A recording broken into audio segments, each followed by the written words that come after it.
بسم اللہ الرحمن الرحیم۔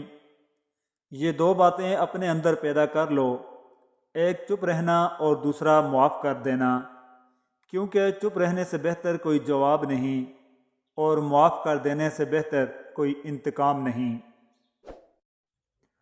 ہو سکتا ہے ہر کوئی اچھا نہ ہو، لیکن ہر ایک میں ہمیشہ کچھ نہ کچھ اچھا ہوتا ہے۔ کبھی کسی کا فیصلہ جلد نہ کرو، کیونکہ ہر نیک کا ایک ماضی ہوتا ہے اور ہر گنہگار کا مستقبل ہوتا ہے۔ مولانا رومی رحمۃ اللہ علیہ فرماتے ہیں کہ میرا یہ مشورہ ہے کہ جو کچھ آج کر سکتے ہو وہ کل کبھی نہ کرو، تاخیر وقت کا چور ہے۔ ایک بہترین آدمی وہ ہے جس کا کوئی دشمن نہیں ہے اور اس کا کوئی دوست اسے پسند نہیں کرتا۔ زندگی میں کبھی بھی اپنے ہنر پر غرور مت کرنا، کیونکہ پتھر جب بھی پانی میں گرتا ہے تو اپنے ہی وزن سے ڈوب جاتا ہے۔ اگر آپ لوگوں کو سچ بتانا چاہتے ہیں تو انہیں خوش رکھیں، ورنہ وہ آپ کو مار دیں گے۔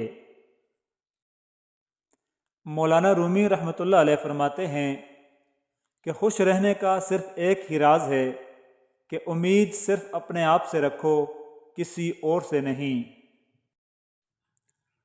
خواہشیں اپنی مرضی سے خود پر لادا گیا بوجھ ہے، اگر اڑان بھرنی ہے تو اپنی خواہشیں کم کر دو۔ رومی رحمۃ اللہ علیہ فرماتے ہیں کہ میں اتنا ہوشیار ہوں کہ بعض اوقات جو کچھ کہہ رہا ہوں اس کا ایک لفظ بھی سمجھ نہیں پاتا۔ کچھ کامیاب اور ناکام لوگوں کے درمیان فرق یہ ہے کہ ایک گروہ کام کرنے والوں سے بھرا ہوا ہے جبکہ دوسرا خواہش مندوں سے بھرا ہوا ہے۔ بہت ہی راز اور پتے کی بات نوٹ فرما لیجئے، چاپلوسوں اور چالاک لوگوں سے ہوشیار رہنا، سنا ہے تعریفوں کے پل کے نیچے مطلب کی ندی بہتی ہے۔ جب حالات بہت خراب ہو جائیں تو بلی کا بچہ شیر کو مار ڈالتا ہے۔ دو آدمی کھڑکی سے باہر دیکھ رہے ہیں، ایک مٹی کو دیکھتا ہے اور دوسرا ستاروں کو دیکھتا ہے، اور ان دونوں کی سوچ ایک جیسی نہیں ہو سکتی۔ جب بھی آپ اپنے آپ کو اکثریت کی طرف پائیں تو یہی وقت ہے کہ اپنی اصلاح کریں۔ میں نے کبھی کامیابی کا خواب نہیں دیکھا، میں نے ہمیشہ کامیابی کے لیے کام کیا ہے۔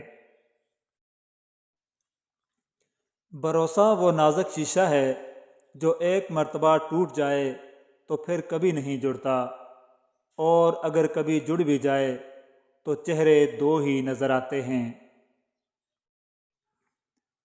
مخلص رشتوں کو مجبوری میں بھی ضائع نہ ہونے دو، کیونکہ مجبوری تو ختم ہو جائے گی لیکن رشتے دوبارہ نہیں ملیں گے۔